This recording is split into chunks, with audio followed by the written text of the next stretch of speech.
eu gostaria de convidar o palestrante, o administrador Wagner Siqueira, presidente do Conselho Regional de Administração do Estado do Rio de Janeiro, CRARJ, com a palestra Os Equívocos da Experiência Brasileira de Reforma Administrativa. Muito obrigado. Eu vou pedir licença a vocês para falar sentado. Eu estou aqui numa crise de coluna, que eu nunca tinha tido isso. Essa é uma experiência que eu não sabia que era tão desagradável. Estão me dizendo que eu não fiquei em pé não, porque piora. Então, fazer um esforço aqui de falar sentado e peço licença a vocês para isso. Hein? Foi mal administrada. Eu nunca... Pois é, rapaz. Acontece que, de repente, a fecundidade do inesperado é capaz de surpreender o mais arguto dos analistas. Essa foi uma surpresa, né? Vamos ver como é que a gente trabalha com isso. Nós vamos falar um pouco de reforma administrativa, mas também de gestão pública. Quando a gente fala em democracia, a gente sempre pensa, né? A democracia ela tem duas variáveis fundamentais, né? Que passam por esse processo. A boa prática da democracia pressupõe costumes e instituições. Onde há bons costumes e boas instituições, está consolidada a democracia. Há sociedades que têm bons costumes, boas instituições. Se a gente pensar nos países da Escandinávia, né? Certamente a gente vai ver democracias consolidadas, e não é isso necessariamente só a economia de primeiro mundo. Mas há países que têm bons costumes e não têm boas instituições. Mas os bons costumes, muitas vezes, são capazes de segurar as más instituições. Sei que pode haver discordância, mas eu acho que as instituições americanas não são uma maravilha, mas os bons costumes, produto de sua história, faz com que as instituições sejam bem geridas, porque os costumes contêm a instituição. Há sociedades que têm péssimas instituições, ou melhor, maus costumes, eu já falei duas coisas, péssimos costumes e boas instituições. E porque tem boas instituições, ou porque conseguiram formar boas instituições, seguram os maus costumes. Se a gente pensar bem, a Itália, entre 1950 e 2000, teve quase que um governo por ano. Ainda teve o Berlusconi. E foi lá que começou a Operação Mãos Limpas. Antes tinha Mussolini. E porque montaram boas instituições, eles conseguiram se curar os maus costumes. A gente está querendo, efetivamente, reforçar aqui para vocês a importância das instituições. Portugal, Espanha, né? Franco, situações terríveis de sociedades de línguas, inclusive, diferentes, culturas diferentes, lutas diferentes, maus costumes, não democráticos, ditadura de 48, 50 anos, ao formular boas instituições, a Itália tomou jeito, a Espanha tomou jeito, Portugal tomou jeito. Agora, há países que têm maus costumes e piores instituições. É o nosso caso. Nós não temos bons costumes e temos péssimas instituições. E os maus costumes reforçam as más instituições. Próximo. Quer dizer, não se sabe transferir instituições. Sabe transferir recursos. Não há uma área na administração pública brasileira que não reclame de recursos. E na maior parte das vezes, a questão não é necessariamente só recursos. Ou quando não é nem recursos, porque até é desperdício. O que se tem são péssimas instituições. As instituições exigem muito mais, né, do que recursos. Exigem atitudes, exigem comportamentos, exigem estruturas, métodos de trabalho, processos de trabalho, requerem legitimidade. Se a gente olhar o processo histórico brasileiro, a gente está sempre questionando as nossas instituições. Exige mais do que isso, respeito à história de cada país. Estou pegando minhas notinhas aqui, porque senão essa dor me tira a coisa. Os bens institucionais não se obtêm da noite para o dia. Não se desenvolve de uma hora para outra. É uma construção lenta. Os recursos, né? Fico pensando aqui, fusão do estado da Guanabara com o estado do Rio. Agora é que a gente está conseguindo realizar essa fusão. Porque até pouco tempo, para quem é dessa época, a lembrar que se falava de quadro 3, quadro 2 e quadro 1, que era o novo Estado. E essa fusão não se dava. Será que se deu já? Até hoje a gente questiona. Quando a gente fala a história da Federação Americana, que veio de baixo para cima, e a história da Federação Brasileira, que veio de cima para baixo. As capitanias hereditárias são completamente distintas da questão relacionada às 13 colônias dos puritanos americanos. Vejam bem, a carta fundadora do Brasil é a carta de Pero Vaz de Caminha, encaminhando ao rei D. Manuel Venturoso uma epístola. Epístola, a corruptela da palavra epístola gerou pistolão. Pedindo um emprego para o genro, numa feitoria em Calicut, na Índia. Está lá na carta de Pero Vaz de Caminha. A gente nasceu sob a égide do pistolão. Será que tem ainda aqui? As instituições são produtos da história, como disse, então. O Murilo de Carvalho chega a dizer, a gente está falando em costumes, educação, cultura, instituições. O Murilo de Carvalho, imortal, historiador, né, ele chega a dizer que uma das razões da unidade nacional talvez seja a própria inexistência de educação no Brasil. A primeira faculdade no Brasil foi no século XIX. As primeiras faculdades na América do Sul, na América Latina, foi no século XVI. A primeira universidade no Brasil foi em 1910. Tinha que dar um título para o rei da Bélgica de doutor honoris causa. Conhecemos bem essa história. Inventaram a Universidade do Brasil correndo na Praia Vermelha, lá no Rio. Foi assim que surgiu a Universidade do Brasil. A educação hoje é um grande tema, mas a ação mesmo é na busca do primeiro emprego. E a gente forma menos gente superior, de nível superior no Brasil, estamos numa universidade, do que a maioria dos países da América do Sul. A gente tem menos estudantes de nível superior, proporcionalmente à nossa população, do que a Bolívia. E estamos falando que a nossa prioridade é a educação. Quer dizer, o Marx, se tivesse que escrever o Capital também, né? A gente vai ver que o Murilo de Carvalho fala, o brasileiro, à época, filho da aristocracia, ia para Coimbra, do Iapoque ao Chuí. Do Iapoque ao Chuí. Farra, Beer Night, vê que tem uma opção de bares aqui na porta da faculdade, né? É sempre assim, os alunos, lá também em Coimbra. Depois voltavam, um para o Iapoque ao Chuí. A aristocracia e o pacto de elite. Uma vez eu era aluno da Fundação Getúlio Vargas, 1968. Movimento estudantil, a gente envolvido com aquilo tudo, né? E o Glaicon de Paiva, que era o ideólogo, que foi o ideólogo da Revolução de 64. Ele, no auditório, assim, com os alunos, o professor Glaicon de Paiva, ele disse assim, o empresário brasileiro, em 68, um cara ideólogo da direita, disse assim, o empresário brasileiro é um híbrido roedor. Tem a voracidade do rato e a coragem do coelho. Se a gente olhar bem o capitalismo brasileiro, ele é muito recente. Na época do... Porque ele, todo o processo histórico brasileiro, se o Marx tivesse que escrever o Capital, ao ler, vendo a realidade da economia brasileira, do capitalismo brasileiro, ele olhou século XIX, século XVIII, né? Alemanha e Inglaterra. Imagina se ele tivesse que fazer aqui o Brasil. O pacto, a aliança estratégica que está lá no Capital, né? Entre a elite modernizante, a burguesia, com o operariado para lutar contra o atraso da aristocracia rural, não se daria, porque aqui a aristocracia rural virou burguesia industrializante financiada pelo Banco do Brasil. Ou não foi isso? Foi. Veja que essas instituições marcam um tipo de realidade, um tipo de critério. Quer dizer, a história né?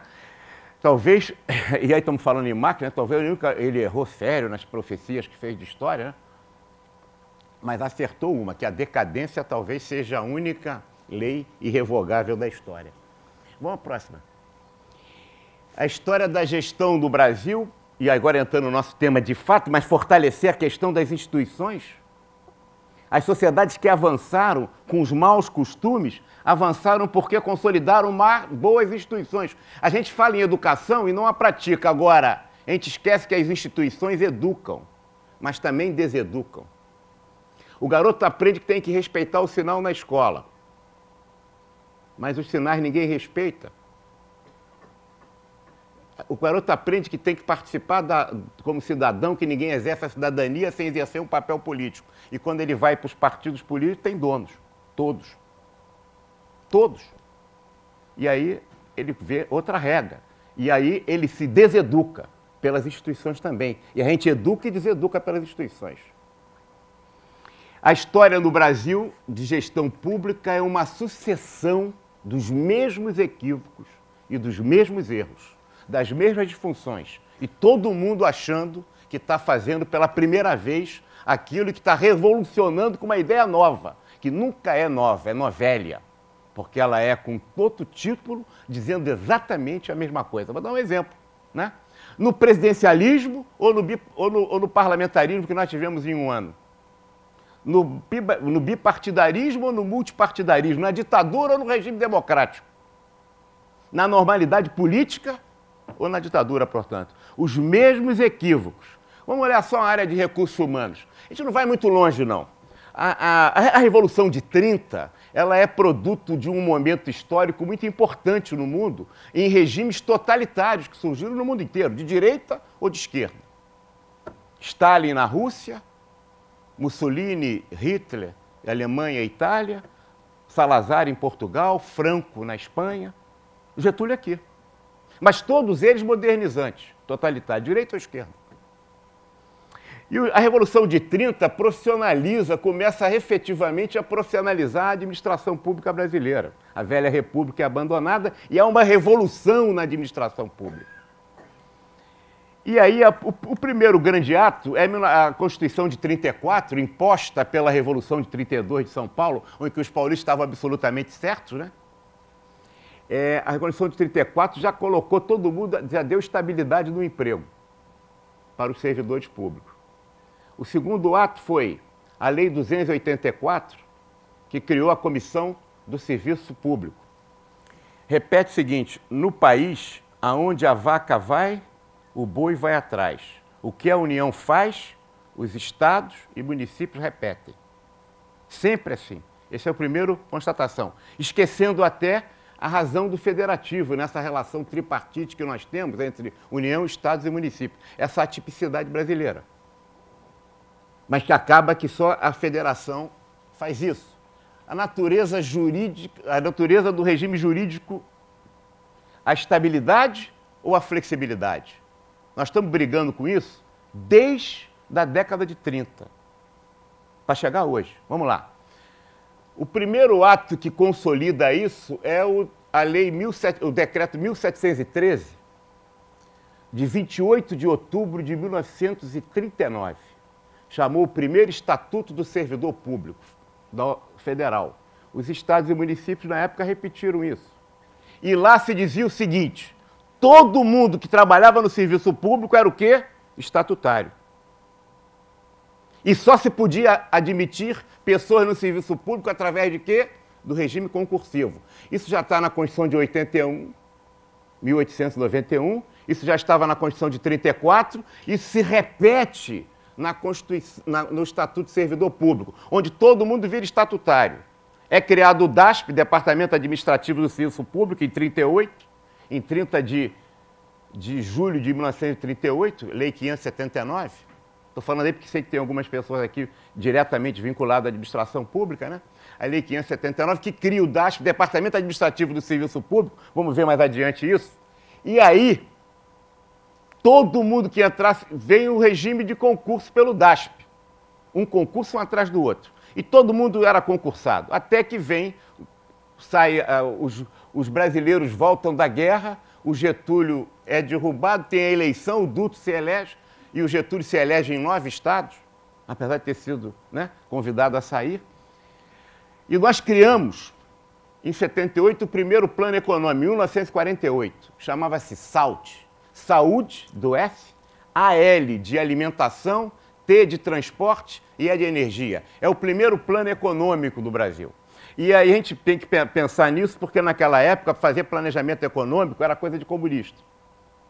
E o Dutra, né, com sua esposa Santinha, que acabou com o jogo, que era todo, né, muito religioso e tudo, ele diz assim, como é que faz? A gente precisa de especialista em saúde. Ah, não temos. E não temos em alimentação. Então tá bem, vamos contratar extranumerário. Já ouviram falar isso? Era o que se chamava na época. Extranumerário. Tínhamos os estatutários, que eram os concursados ou que tinham sido admitidos e tornados estatutários em 39, e passamos a ter, então, os extranumerários, quer dizer, fora do orçamento. Eles eram contratados para trabalhar só um pouquinho, para depois que acabasse a tarefa, seriam demitidos. Porque era fácil. Seletista ou seletário? Tem todos os defeitos do estatutário e nenhuma vantagem do seletista. De novo, a flexibilidade. Estatutário ou seletista? A gente está discutindo isso. Flexibilidade ou a permanência do estatutário?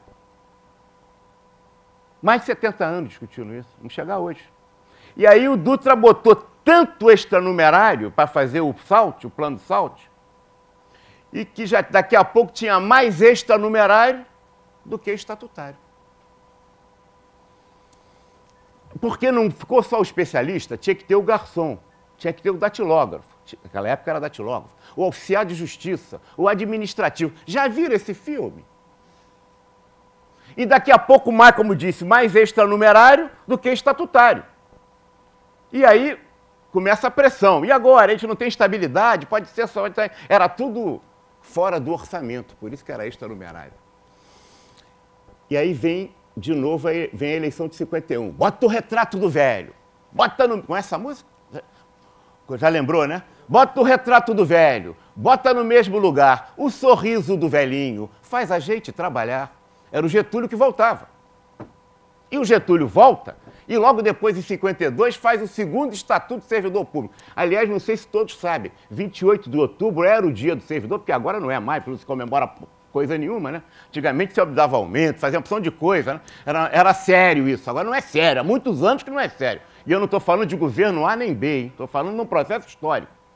Não há questão partidária aqui, né? Isso pega a todos, infelizmente, até os que já morreram. Né? E o velhinho faz o quê? No segundo Estatuto de Servidor Público.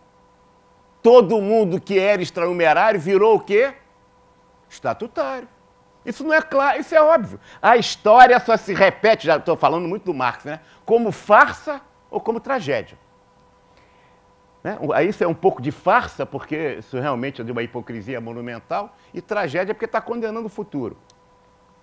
E todo mundo vira estatutário. A partir de agora só pode entrar no serviço público mediante concurso. O regime concursivo. E a gente pensa que esse discurso é novo, hein? Só pode entrar por concurso. Ah, aí ficou. E o Getúlio voltou e deu um tiro no peito e morreu. Aí vem o Juscelino, 50 anos em 5. Grupo executivo. Tinha que criar o grupo executivo. E era importante, tinha que fazer 50 anos e fez também. O Getúlio criou as bases para o desenvolvimento do Juscelino, mas o Juscelino começou lá. Grupo Executivo da Indústria Automobilística, o GEA, Grupo Executivo da Indústria Naval, Grupo Executivo do Transporte, aqui é GEIPOT, começou a criar os grupos executivos. Mas quem é que vai trabalhar no grupo executivo? Você não pode fazer concurso só para isso, para depois o cara sair, para fazer o plano. Grupo Executivo de Construção de Brasília, Grupo Executivo para transferência da capital para Brasília, que era, aliás, até presidida pelo pai do prefeito, ex-prefeito César Maia. Filinto Epitácio Maia, que era colega nosso, administrador. E aí, como é que faz? Ah, já sei como é que nós vamos fazer. Não podia chamar de extranumerário. Chamaram de quê? De recibado. E todo mundo que ia trabalhar no grupo executivo eram os recibados. Então tinha os estatutários, que eram os estavam já, né? Ou que fizeram concurso, ou que tinha sido já em outras leis transformado em estatutários. E tinha agora os recibados. E daqui a pouco, mais recibado. Ah, não, tem que ter o garçom também, tem que ter o motorista, tem que ter o técnico, tem que ter... Ah, tem que ter a secretária, tem que ter o datilógrafo. E daqui a pouco tinha mais recibado no serviço público do que o quê? do que estatutário. Ah, vocês acham que as prefeituras não repetiram isso? Claro que repetiram. E os estados também. Porque aonde a vaca vai, o boi vai atrás. A mesmo erro de um faz todo mundo. E não acabou a história. Não acabou. E aí o Juscelino faz 50 anos, em 5, faz um governo, né? Quem gosta dele gosta, quem não gosta hoje, mas esse é um fato que vem então o Jânio, a vassoura, eu vou fazer, né? Combate à corrupção. E, mesma história, já viu esse filme também, Caça aos Marajás, né?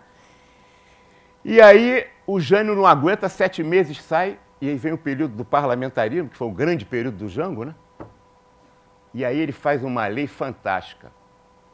A Lei 3.780, que foi o Plano de Cargos e Salário do Serviço Público. A lei na Guanabara eu sei bem, no estado do Rio Antigo eu não sei qual foi a lei, mas no estado da Guanabara eu sei, era a Lei 14, era a lei do Plano de Classificação de Cargos, 3.780 de 62, porque tinha a ideia de se fazer um plano de carreira e um plano de cargo e salário para todo o funcionalismo. Era assim, todo mundo fazia. Onde a União fez, os estados repetiram, né? Ah, sim. O que aconteceu na 3.780? Duvido que vocês acertem. Quem era recibado virou o quê? Estatutário. Passou na porta do serviço público, recibado virou funcionário público. Recebia num recibo, virou funcionário público. No Brasil inteiro. Isto é farsa ou é tragédia? Aí, 50 anos em 5, resolveu o Jango saiu. Derrubaram o Jango, golpe de Estado, regime militar. Ah, agora vai ser tudo fantástico. Combate à corrupção, né? Cassação de corrupção. Às vezes o cara... Teve muita gente que foi caçado por corrupção e tira a onda de ter caçado por ideologia, né? Até... Tem muita gente que... Ditadura militar. Ah, é importante flexibilidade. Esse negócio de estatutário é muito complicado para mandar embora. E CLT te manda embora. Então... Mas, no fundo, era o seguinte, o militar se aposentava, ia trabalhar na estatal. Aí começaram os advogados a discutir, mas isso é acumulação. Discute acumulação, discute não sei o quê, e não pode. Aí vamos fazer... Aí aquela confusão toda, gerou-se o quê? Vamos botar seletista. Claro, se privatizou a saúde, se privatizou a educação, foi nesse período, né? Leonel Miranda era o ministro da Saúde, o passarinho da educação. Né? E aí a gente vê isso através dos seletistas, os militares começaram a entrar também no EVE, daqui a pouco tinha mais seletista do que o quê? Não era só militar, claro, do que estatutário. Já ouviram falar que pagar médico seletista é muito mais barato? É que eles diziam também. Para que eu vou contratar professor de cargo estatutário? Seletista, se ele não estiver dando certo, manda embora, no colégio primário, na prefeitura. Aliás, prefeitura que tem que ter o ensino do primeiro grau, que nenhum mais tem. Estado que tem que ter a responsável pelo segundo grau, que também não tem. Né? E a União que tem que cuidar dos outros, fica dizendo que cuida do federal, do nível superior. E a gente acaba não tendo educação. Ou a crise brasileira não é de educação, porque a gente não tem, daqui a pouco não vai ter gente para fazer curso superior, porque não se forma em nível médio. E aí, os seletistas eram mais do que estatutário. Professor, garçom, médico, advogado, todo mundo seletista. E foi aumentando. Quando chegou aí veio a abertura política, Constituição, democracia, a festa da democracia, assim, a Constituinte de 88, a cidadã. Regime jurídico único, era moral. Imagina como é que um advogado, ou um ascensorista, era o exemplo, um ascensorista da Assembleia Legislativa pode ganhar mais do que um professor do Estado. Ah, que escândalo. Aí, já viram isso, não? Na transparência aí agora, também, a mesma coisa? Não tem negócio de transparência aí agora nos sites? Exatamente a mesma piada. E aí vamos colocar essa situação, temos que resolver regime jurídico único, porque não é possível. Quem era seletista virou o quê? Virou estatutário. E agora só pode entrar no serviço público mediante concurso, porque o regime jurídico único vai dar o mesmo tratamento a todos os 3 poderes, a todo mundo do judiciário, do executivo. Esse era o discurso moralista, ético, elegante. e farsante. Né? E nós tivemos exatamente, né, um país que não aprende com a sua história está condenado a repeti-la. E esse negócio foi, a gente vai aqui pegar aqui minhas notinhas, a gente vê assim, na Revolução teve também o PDV da ditadura, o Plano de Demissão Voluntária. Foi a lei dos ociosos, teve uma lei de ocioso. Para te livrar dos estatutários, que era uma praga, né, tinha que fazer o quê? A lei do Médici fez a lei dos ociosos. Era o seguinte, o cara se queria, tinha 3 anos, 4 anos, 5 anos, 10 anos, 15 anos, podia ir para casa com salário integral para eles poderem botar um seletista no lugar. Lei dos ociosos. Essa lei eu não estou com o número dela aqui. É de 1969. Era o PDV da ditadura. Já ouviram falar em PDV, não? Pois é. Já teve também. Né? Ah, pergunta se o pessoal do PDV da ditadura depois voltou para cá. Ganhou aquilo tudo e voltou. Ah, pergunta se o pessoal da PDV depois agora, do Fernando Henrique, do Itamar, do Sarney, né? Se não voltaram também. Todos voltaram. Ou estão todos voltando. Não estou dizendo que é certo ou errado. Eu estou dizendo que se pratica. O cara que fez o PDV lá da ditadura achava que está sendo novo. E você acha que acabou, é?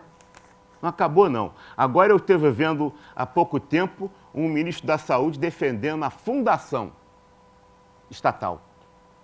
Aí eu tive acesso de riso. Porque fundação estatal é uma contradição em si mesmo. Vocês veem, fundação no mundo inteiro é direito público, direito privado, fundação privada e direito privado. O poder público pode ter essa fundação. Agora, aqui no Brasil, não, a gente tem 3 tipos de fundação. Fundação de direito, fundação privada de direito privado. Fundação pública de direito privado. E fundação pública de direito público. Só o Brasil que tem isso. Como já alguém já disse, qualquer coisa que só tenha no Brasil tem que ser besteira. Aí se cria não a fundação, que seria a mais livre dos órgãos da administração indireta. Não, se cria uma fundarquia. Não tem nenhuma vantagem da fundação e tem todas as desvantagens da autarquia. É um híbrido mal sucedido. As fundações são equiparadas a quê? As empresas públicas, autarquias, a administração direta. E elas sofrem todas as limitações que são próprias da administração pública. Nos estados, no governo federal e na União. A gente já teve também a época dos institutos. O negócio era criar instituto. Depois teve a época da empresa pública. O negócio era criar empresa pública. Já tivemos a época das fundações. Só que hoje a gente não tem administração direta nem indireta. Ah, sim, tem autarquia especial. Banco Central, CVM. São autarquias? São. E são autarquias especiais. 14 salários, 15 salários. Legislação própria. Mas como autarquia especial? E a administração indireta, ela não tem nenhuma vantagem. Ah, se a gente pensar administração indireta no mundo inteiro, imagina, hein, se a NASA tivesse que ter as limitações dos órgãos da administração indireta no Brasil. Não botaria o homem na Lua nunca. Ah, a Alitalia também não voaria. A Air France, a Renault, a Citroën. E a gente tem tanta limitação. Não existe administração indireta mais. Então, chama-se de administração indireta por quê? Então, há uma necessidade brutal de reconceitualização disso. De uma confusão maluca entre a administração indireta e a administração direta.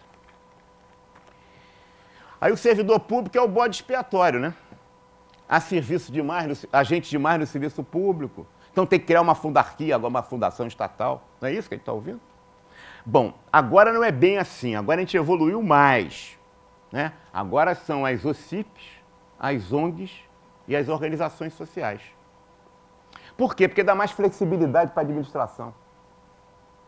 É a mesma lógica. Mudou foi a regra, claro. ONG, né? ONG, realmente tem muitas ONGs muito sérias. Pois não?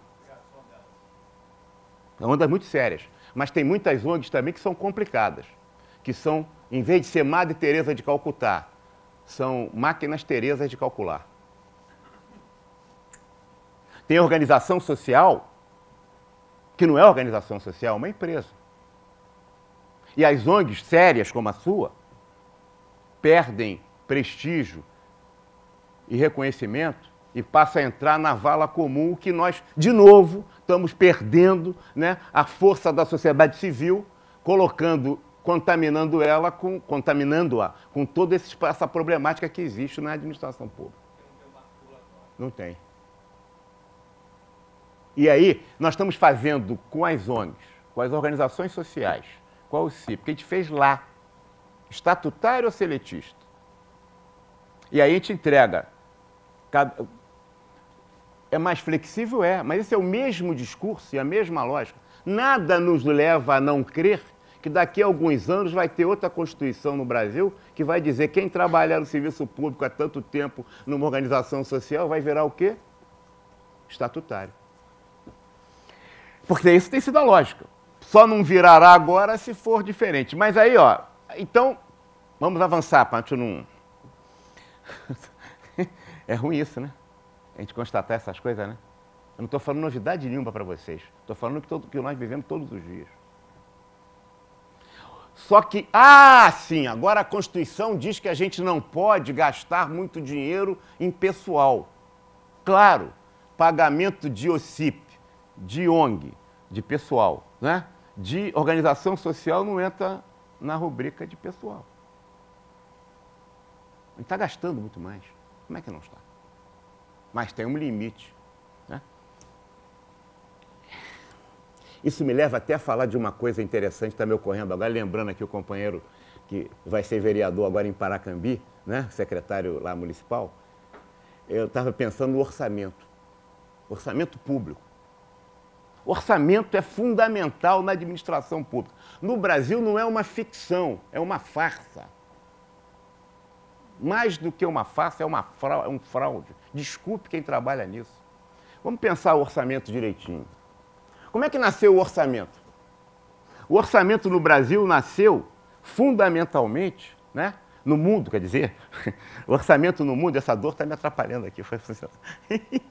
O orçamento no mundo nasceu, né, quando o rei absolutista criava uma lei, criava um aumento de despesa para poder fazer um castelo para a namorada, para fazer um castelo importante, para fazer uma estrada. Até que um dia, espera aí, João Sem Terra, segura aí, malandro, os lordes. Vamos segurar, vai ter que dizer quanto vai gastar por ano e quanto vai arrecadar. E nós vamos só estabelecer isso. Criou-se a Câmara dos Lordes. O parlamento, a razão de ser do parlamento é o orçamento. Se o orçamento for uma ficção, companheiro, a representação parlamentar no Brasil é uma ficção também.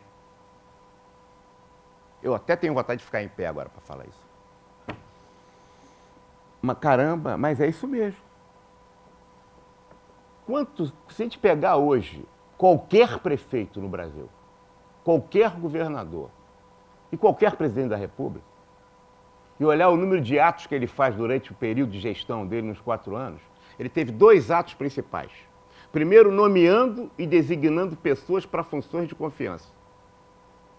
Segundo, fazendo um outro decreto, transferindo dotação orçamentária do PT tal para o PT tal. Ou não é? Ou não é? Ele transfere, o PT tem um número em que ninguém tem, está lá no Diário Oficial. É nomeação de cargo, é isso que ele faz. E nomeação de PT. E o orçamento, quer dizer, a gente fica pensando no presidente Obama, né? Que é o homem, porque é um país muito poderoso, um dos mais poderosos do mundo. E fico pensando no presidente do Brasil. O presidente Obama não pode mexer um cento no orçamento. Regime presidencialista, eu não estou falando de parlamentarismo. Ele não pode mexer um cento no orçamento. O presidente brasileiro e os prefeitos e os governadores, se quiserem, mexem mais de 100% no orçamento no exercício. Ou não mexe? 25? Depende, mas vai até 30, né? Aí quanto é a parte pessoal? 60? Não, até porque ele pode o máximo. Se você botar 65, já está em 95. Vamos continuar? Quer continuar mais? Eu subestimo a receita e superestimo a despesa. Depois eu reduzo a despesa e aumento a receita. Já passei de 100%. Como é que não faz? Claro que mexe. Só quem não trabalha com isso o dia inteiro. E os deputados, os vereadores que votam isso, que não sabem que estão votando? E que estão preocupados. 90% não sabe que está votando. 99%. Agora está pior. E aí o camarada, o que acontece? Ele, vamos lá, lei de meio do orçamento, primeiro a diretriz orçamentária, depois lei de meio, e tem a plurianual, né? Para 5 anos. A lei anterior, posterior, revoga a anterior? Revoga. Vocês já repararam que a lei de diretriz orçamentária tem o mesmo peso da lei de meios? Então, o prefeito, o governador que entenda isso um pouquinho, quando ele não entende, ele fica na mão do secretário de planejamento que domina o orçamento. E se cria uma disfunção no regime presidencialista, porque tem um secretário que é primeiro-ministro, que é o cara que sabe de orçamento. Toda vez que o prefeito ou o governador ou o presidente não entende de orçamento, fica na mão do secretário do orçamento, que é o cara que manda no país, que manda nos municípios, que manda no Estado. Porque me dá uma grana aí, eles não tem problema. E arruma, sempre no orçamento. Fazendo o quê? Transfere do PT para cá para o PT para lá. Sabe quanto o Obama pode mexer? 0. Vou repetir, o presidente, o governador e o prefeito do Rio mexem mais de 100. Você em ONG está chocado com isso, mas é isso. E eu fico achando graça. Fórum de orçamento da sociedade civil é de gargalhar. Porque se mexe 100%. Para se dizer como é que são as coisas. E o deputado está preocupado com a emendinha dele para centro social. Ou não. Às vezes ele quer fazer uma boa coisa aqui no município de Vassouras. Ele fez uma obra importante. Aí ele é governador, ele é deputado estadual. Não, melhor, ele é vereador. Vamos começar com o vereador. Ele é vereador no município do Rio, para não falar de Vassouras. E ele é vereador no município do Rio e o prefeito quer aumentar a alíquota do ISS de manutenção de aeronaves, que é um imposto para o município. Aí ele quer aumentar isso.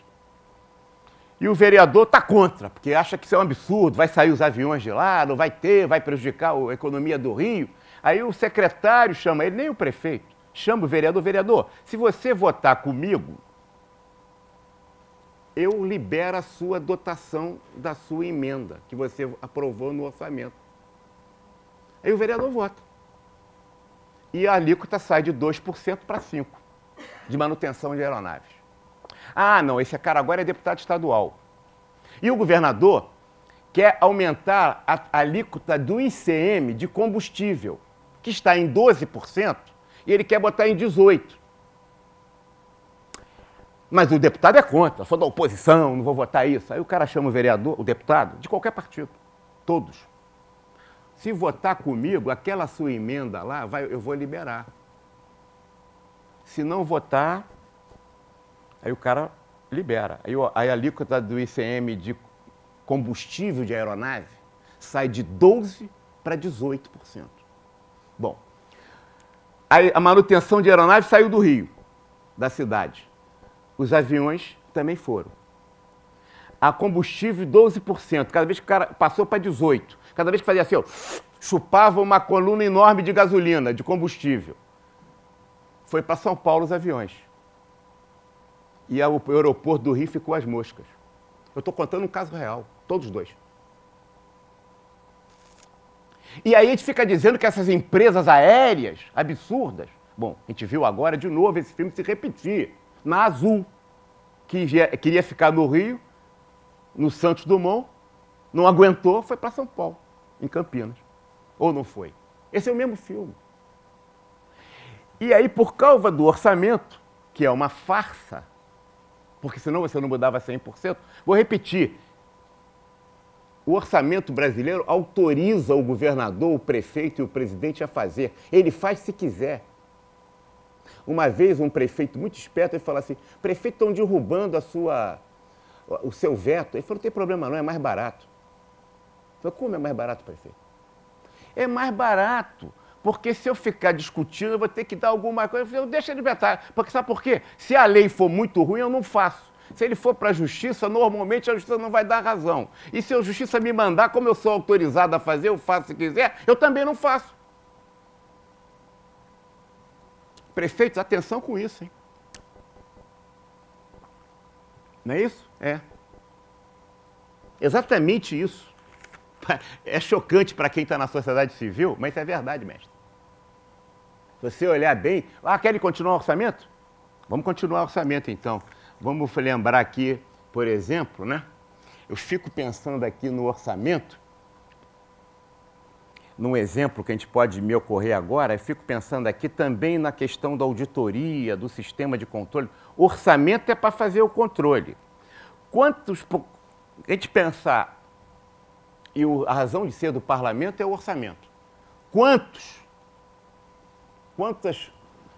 Se a gente olhar nos últimos 40 anos, 85% das leis votadas no Congresso Nacional são de iniciativa do chefe do Poder Executivo.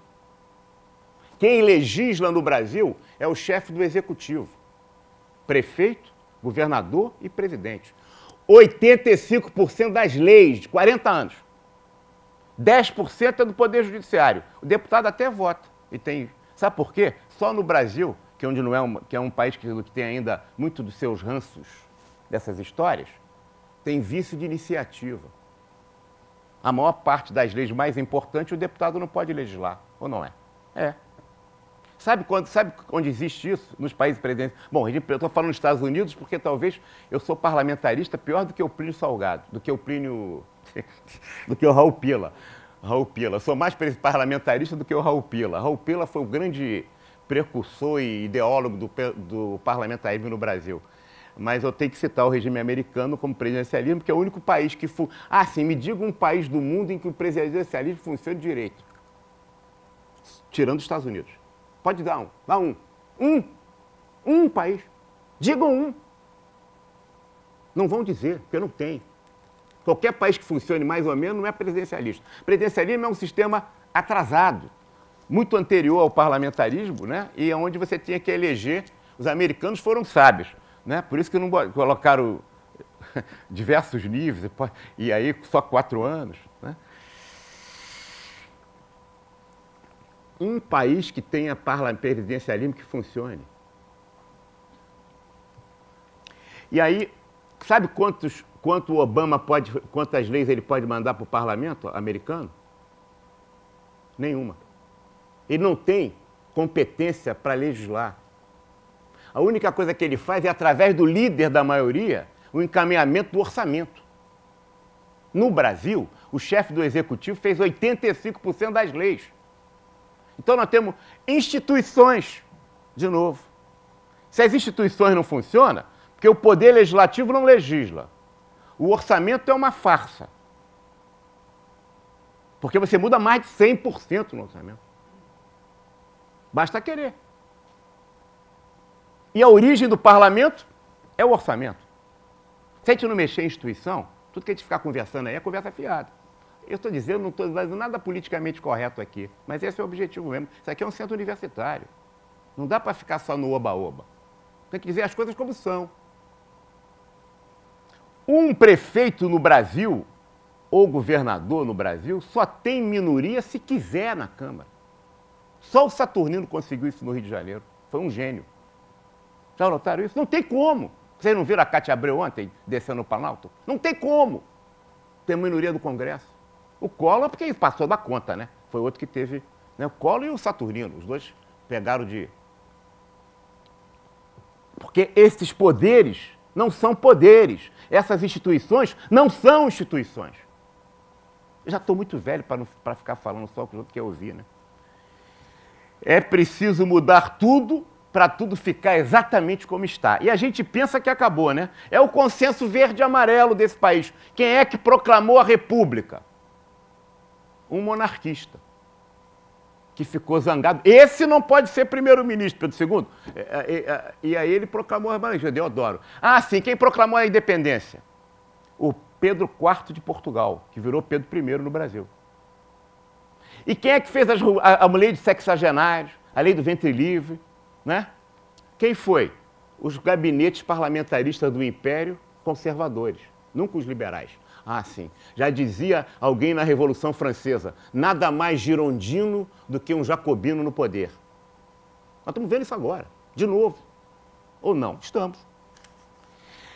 Ah, o ministro da Fazenda, olha como é que essas coisas se repetem. O ministro da Fazenda do Washington Luiz Getúlio Vargas fez a Revolução de 30. E o presidente do PDS, Sarney, virou presidente da República, ele democrático, no regime da abertura política, não foi? Quando a gente olha esse processo histórico, é exatamente a mesma coisa. Continuar, então, olha, o script, essa disjuntiva equivocada entre disciplinar, burocrático e controle e o czar administrativo, o mandarim da reforma, ênfase na busca desse novo papel. Vamos lá, Benes. Eu estou com dificuldade de ficar sentado, eu estou ficando burro aqui sentado. Mas então, é preciso uma nova visão na administração pública, uma visão mais desenvolvimentista, né? A burocracia, o burocrata tem uma visão burocrática até mesmo da desburocratização. Quando a gente quer fazer uma reforma administrativa no Brasil, cria um ministério. E o ministro da desburocratização, ou o ministro da reforma administrativa, ou o ministro da modernização, ou não é? É. Ah, sim, a operação desemperramento, eu me lembro assim, carimba, protocola, rasga, joga fora. Era assim que falava o ministro. Depois que ele saiu, tudo voltou a Dantes como quartel de Abrantes. A operação agora vai ser delegação de competência. Operação delegação de competência. Cartório. Ele estava discutindo o problema terrível que teve no Brasil, discutir se aceitava o... Como é que chama aquela fotografia? Como é que chama do... não é o facsímile, não. É o... Não, antes do xerox. Fotocópia. A fotocópia como prova. Agora a gente está discutindo exatamente a mesma coisa na certificação eletrônica. Porque tinha os cartórios, as empresas de microfilmagem. A microfilmagem. A microfilmagem foi uma questão importantíssima. Ficou anos discutindo se aceitava ou não aceitava o microfilme. Agora, o Tribunal de Contas, quando a gente faz leilão eletrônico, ele pede a cópia impressa do pregão eletrônico. Não é? É. Vou esquecer isso aí um pouco. Mas... É isso que a gente vê, quer dizer, sistema de controle. Hein? O sistema de controle.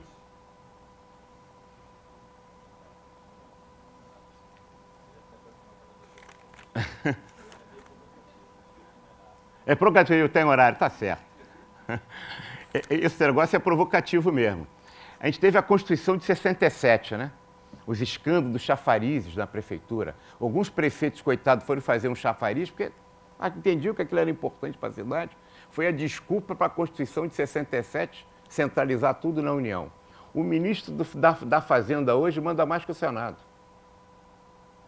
Mas o Senado não é representante dos estados? Uma portaria do ministro revoga a decisão do Senado todo dia. Estou falando do governo atual, não. Estou falando dos sucessivos governos. Isso é uma coisa que realmente cansa a gente ver isso, né? 94. Brasil, Plano Real. Aí não se aprovou o orçamento para aprovar o Plano Real. O orçamento de 94 foi aprovado em dezembro de 94. O governo achou uma beleza. Lembra? Liberava só os duodécimos do ano anterior. Lembra isso? 94, presidente Clinton aprovou o orçamento do americano só em maio. Até a Estátua da Liberdade foi fechado. Porque não tinha dinheiro. Para manutenção. Fechou tudo. Porque ele só conseguiu maioria para a votação do orçamento de 94 em maio. No Brasil não precisou votar o orçamento de 94. Ah, vocês acham que só foi isso? Em 2003, vem o presidente Lula. Só votou o orçamento em dezembro de 2003. Mesma coisa. Só se repete. E não tem nenhuma importância. Até é melhor. E o companheiro acha que o orçamento é sério. Quer dizer, lembra? Isso é uma... Estou falando de dois governos. Aconteceu isso quando a gente viveu isso, gente. Ou não é? Prefeitura, Estado faz a mesma. Lei de responsabilidade fiscal, que só vale agora para os municípios e para a prefeitura, né? Para o município e para os estados. Para o governo federal há muito tempo que já não vale. Lei de responsabilidade fiscal. E aí a gente fica pensando em lei de responsabilidade fiscal. O que está... Ah, tem que cumprir a lei de responsabilidade fiscal. Agora, aí começou um fazendo assim, agora todo mundo faz. Quando chega no fim do ano, todo mundo faz, anula os empenhos. Ou não é? Esse é orçamento. É uma anulação completa de empenho. Anula os empenhos. Quando chega em janeiro, abre uma sindicância para justificar a anulação do empenho. Ou não é isso? Ah, o orçamento é sério, é? E fica todo mundo legal. Todo mundo com um balanço de maravilha. Será que o Tribunal de Contas não sabe disso, não, hein? Anula, zero o empenho, fecha o balanço no verdinho, né? Nada de vermelhinho, e depois faz a sindicância. Todo mundo faz isso.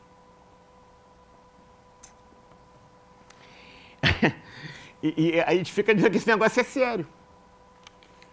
Se a imprensa soubesse disso, mas ela não se entende isso, não. Ela está preocupada com o nome do ministro tal, do não sei o quê, da mulher, do cara, no portal de transparência. É enfadonha, é a mesma... Meu amigo, a crise dos anões do orçamento de 94 levou a famigerada 8666. Porque essa lei é burríssima. Porque ela parte do pressuposto que todo mundo é ladrão até prova em contrário. E aí, paralisou a máquina. Quando chegou em 2001, eles deram uma colher de chá com 10.520 e liberou um pouquinho, né? Estudo da carona, não sei o quê. Mas até hoje não cumpriram o dispositivo, a única coisa inteligente que tem na 8666, que é o banco de preços. Se tivesse de preço, ele não estava falando dessas coisas. Cadê o banco de preços? Ah, fizemos Comprasnet, leilão eletrônico, né?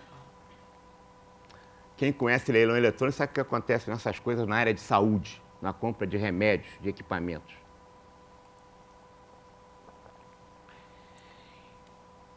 E aí a gente quer aprender, sim, agora tem que ter a lógica das empresas privadas na gestão pública. A empresa privada tem alguma coisa para ensinar a gestão pública, hein? Olha os escândalos aí, no mundo inteiro. Né? O que eles têm que ensinar a gente? Isso aí só pode ser síndrome do cachorro vira-lata. De achar, mas vira-lata é forte. Né? A administração repete, né? É as mesmas denúncias, né?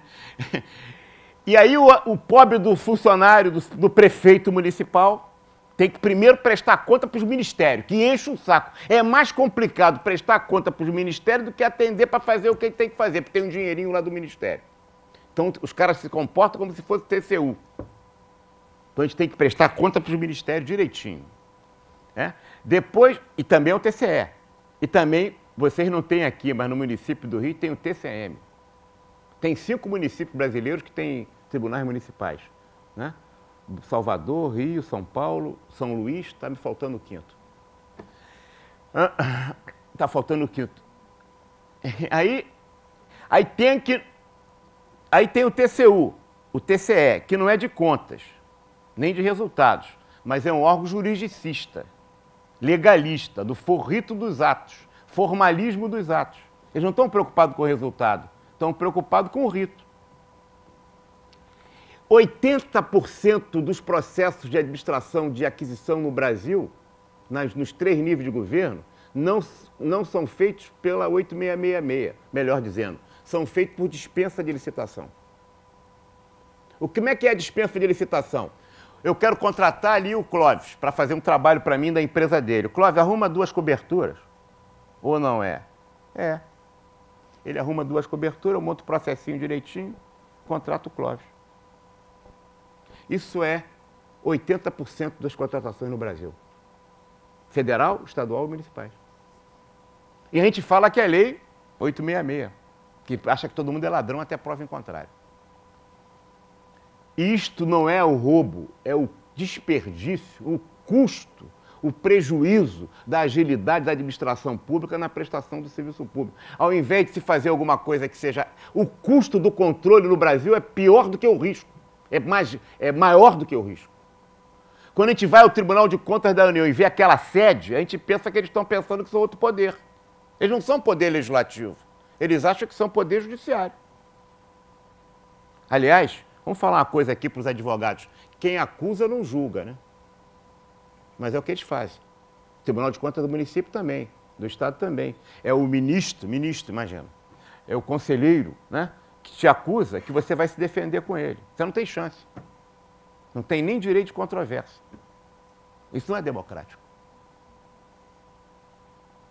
E você vai ter e aí tem que explicar para o Ministério, tem que explicar para o Tribunal Estadual, tem que explicar para o Tribunal Estadual, se é parte... Vocês querem mais uma coisa? Vou falar no caso dos nossos conselhos, Conselho Regional de Administração. Ora, os conselhos, entidades nossas, são autarquias, ora são sociedade civil. Ora são autarquia, ora são sociedade civil. Agora a gente está no pior dos mundos. Todos nós somos autarquias. Só a OAB que não é autarquia, é da sociedade civil, chamada de autarquia, que tem regime privado. Os outros nós temos regime público. Eu estou submetido, como presidente do Conselho, às mesmas regras, todas, e fiscalização do TCU, porque é da União, é autarquia federal, e todos os conselhos de medicina, engenharia, menos a OAB hoje. Então nós temos entidades semelhantes, de mesma natureza, com situações diferentes. Até teve de 97 a 2003 era empresa regime privado. De 2003 para cá virou regime público. É uma confusão, veja, e a gente não se decide o que é o conselho. É verba obrigatória, é tributo, não é tributo, é taxa, não é taxa, o que é isso? E a gente, uma hora é uma coisa, outra hora é anticoisa. Uma hora é a coisa, outra hora é anticoisa. As fundações deixaram de ser fundações, as empresas públicas deixaram de ser empresa pública, economistas deixaram de ser economista. Aliás, pregão eletrônico, uma vez conversando, há uns anos atrás, poucos anos, o presidente do BOB, ele falou, não, o leilão eletrônico foi muito bom para o Brasil, foi muito bom para mim. Eu falei, por quê? Não, a primeira experiência que a gente fez foi para comprar guardanapo para o Brasil inteiro. E aí a gente fez um leilão eletrônico, foi 30% mais barato, Wagner. Falei, pô, que beleza de resultado, né? Mas era estimativa que vocês fazem, não? Porque a gente também, eu fico lá vendo a menina que cuida lá no Conselho de Economia, ela faz a estimativa, né? E pega os preços altos lá, depois, coitada, ela até acha que está, para não frustrá-la, mas ela acha que aquilo está diminuindo muito o preço. Aí a compra foi muito abaixo, economizei, né? Se tivesse banco de preços, não precisava disso. Está lá na 8666 de 93, que, aliás, surgiu com a crise dos anões de orçamento. Depois teve o Venduim. Depois teve o sanguessuga. E aí, mais recentemente, vocês conhecem, está na imprensa, Locante, Toesa, Rufolo, né? Não estou dizendo que estejam certo ou errado, mas é o escândalo do dia. E vai te olhar na imprensa, todo ano vai ter esses escândalos, que eu não estou lembrando o nome das empresas, coitadas. São vítimas desse troço ou não. Ou são algozes. Mas, aí vem... Até esqueci o que estava falando mesmo. Aí veja, o Bob's. Aí o Bob's economizou 30%. Falou, pior não foi isso, Wagner. O pior é que quem ganhou foi a mesma empresa que me prestava serviço há anos. Ela estava com uma gordura legal de 30%. A gente tem pregão eletrônico, mas quando a gente bota o presencial, a economia acaba sendo bem maior. A presencial não pode, né? Não pode, tem que explicar, justificar, explicar, tudo isso. Registro de preços na administração pública, just in time, né? Para não ter almoxarifado, para não ter, tá lá previsto, todo mundo faz registro de preço. Aí o cara faz o registro de preço e compra tudo de uma vez. Registro de preço você tem a obrigação, o vencedor tem a obrigação de dar o preço ou o serviço daquele período. E você pede quando precisar, para você não ter almoxarifado, não ter estoque. Para ser just in time. Não, a gente faz registro de preço e compra tudo de uma vez. Ou não é? É. Para que registro de preço, então? A gente nem usa essas coisas direito, né? Mas não faz banco de preços. Tem o Ministério Público. Meu Deus. Meu Deus, são terríveis, né? O TAC, Termo de Ajuste de Conduta. Eles pensam que foram eleitos no lugar do prefeito. Vem um promotorzinho qualquer, porque se ganhou, passou no concurso, e quer te enquadrar como secretário municipal, estadual. Assine o termo de ajuste de conduta, senão eu vou lhe fazer um processo. Ou não é assim? É. E toda hora é termo de ajuste de conduta, porque assim não dá trabalho para ele ter que fazer o processo, que nem sempre ele ganha na justiça. E é mais um que a gente tem que prestar conta. E mais um que fica dizendo como é que tem que ser a administração.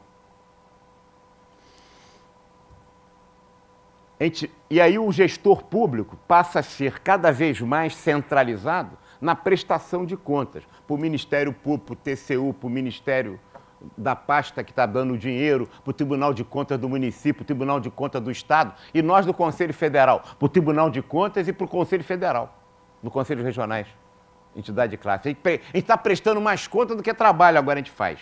E o delírio denunciatório. É formalismo dos atos, só para a lei ver, como a lei do nepotismo, né? Agora não pode botar mais filho, um bota lá na sua secretaria, o outro bota lá na Câmara. E aí não pode dizer que é nepotismo. Estou terminando, né, Margarete?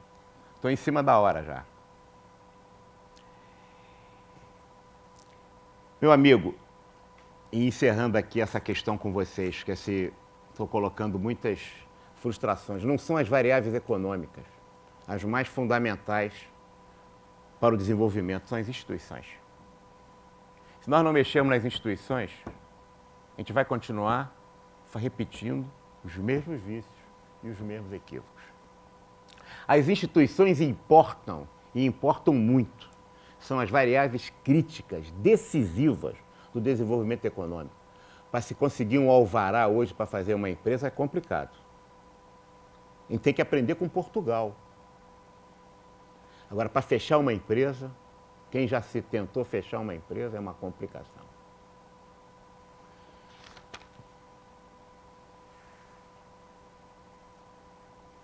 Sociedade cartorial, né? Como eu disse, a gente nasceu com a carta do Pero Vaz de Caminho, mas é o carimbo, protocola, como é que é o microfilme, né? Que agora acabou o microfilme, tinha que reconhecer a firma do microfilme. Agora vai ter que reconhecer a firma também da certificação eletrônica.